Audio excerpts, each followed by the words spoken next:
Mackenzie Mazzeo, and the topic of this presentation that I was given was adoption, so I decided to do my presentation on effects of adoption. I decided to add this cute little definition for adoption. It's building a family through the process of concentrated, dedicated, enduring love rather than biology. And this is the official definition for adoption.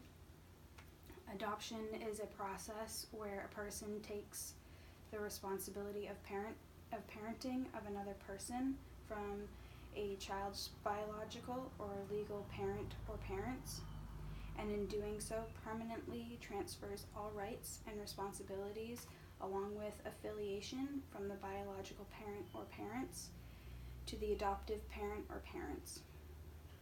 Unlike guardianship or other systems designed for the care of a child, adoption is intended to be a permanent change in status and requires legal means, so there is no problems in the future regarding who is the child's legal responsibility. Adoption can occur either between related family members or unrelated individuals. Throughout history, most adoption happens within a family. A good example of this is step-parent adoption, when a new parent can legally adopt a child. Family adoption can also occur through surrender, maybe due to a death of a parent or when a child can no longer be cared for and a family member takes over. Adoption statistics. There are currently 1.5 million adopted children in the U.S. Nearly 100 million Americans have adoption in their immediate family, whether they have adopted a child or have an adopted sibling or parent or adopted themselves. 6 out of 10 people in the U.S. have had a personal experience with adoption, whether they have been adopted themselves, they have adopted a child, have an adopted sibling or parent, put a child up for adoption, have a close friend that's adopted, have a grandparent or cousin that is adopted, and so on.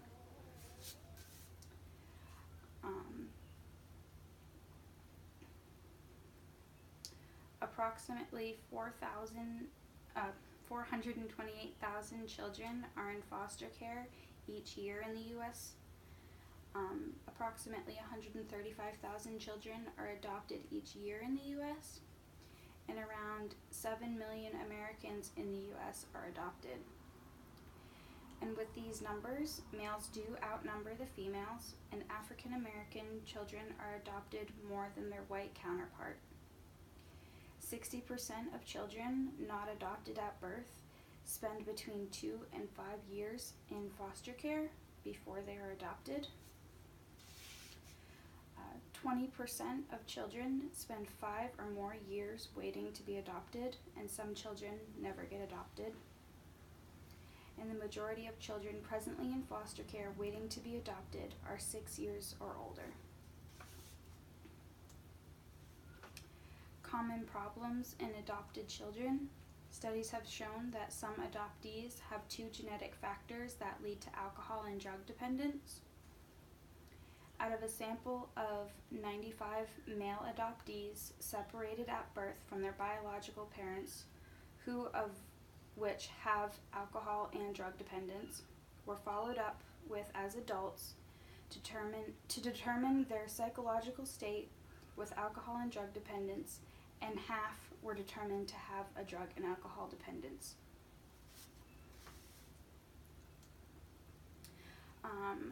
Another common problem in adopted children are most adoptees feel they are lost.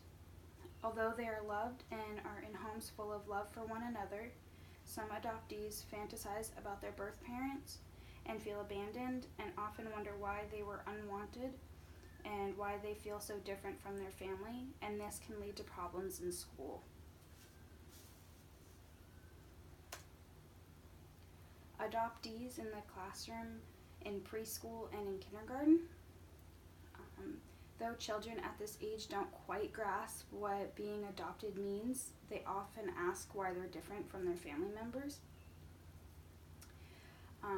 Unaware about what adoption really means, the child usually blissfully explains their adoption story to anyone who will listen. And this is a crucial time to frequently explain that families are formed by love and not just blood.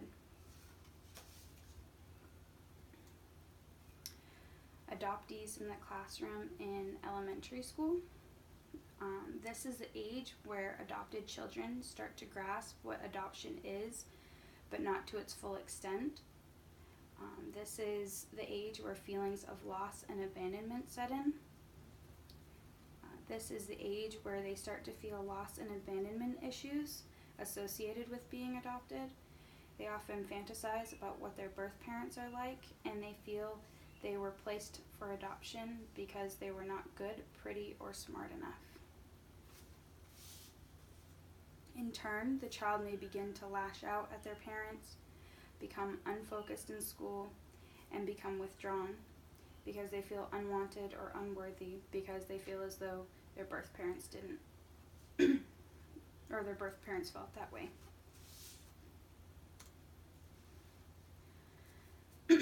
Adoptees in the classroom in middle and high school. This is the age where the conversation of adoption can be more complex, and the teen now can sympathize with why they may have been put up for adoption. Now, they may sympathize with why they were put up for adoption and may completely understand the reasons, such as their biological parents may have been too young. Their biological parents could have been unfit, or as children they could have been in an abusive or neglectful situation, and so on.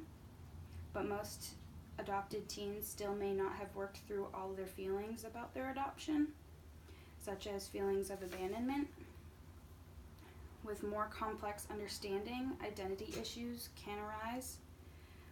Their adoption status can cause them to feel embarrassed and can cause them to feel more rejected than when they were younger. Self-esteem issues arise in most all at this age, but adoption can amplify these feelings, making adopted teens become cast even harsher judgments of themselves.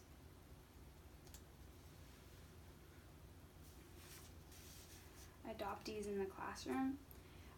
Now, even with all the complex feelings and emotions adoptees endure, most still stay involved and genuinely enjoy school. According to a national survey conducted by the Institute of Minneapolis, out of 4,600 adopted students, 56% say they like school, and 20% aren't sure.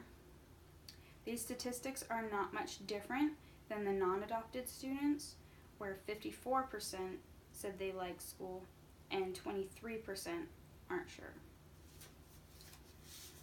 Also, 2 out of 3 adopted teens say they try as hard as they can to do their best in school, and 3 out of 4 adopted teens plan to finish high school and go on to college. So even with lots of struggles, most adopted children have a positive experience with school. And just as a note, all of the studies discussed in this presentation are studies conducted on children adopted at birth to 3 years, and these studies may be drastically different on children adopted at an older age. Thank you for watching my presentation on adoption, and I really hope you liked it. Bye.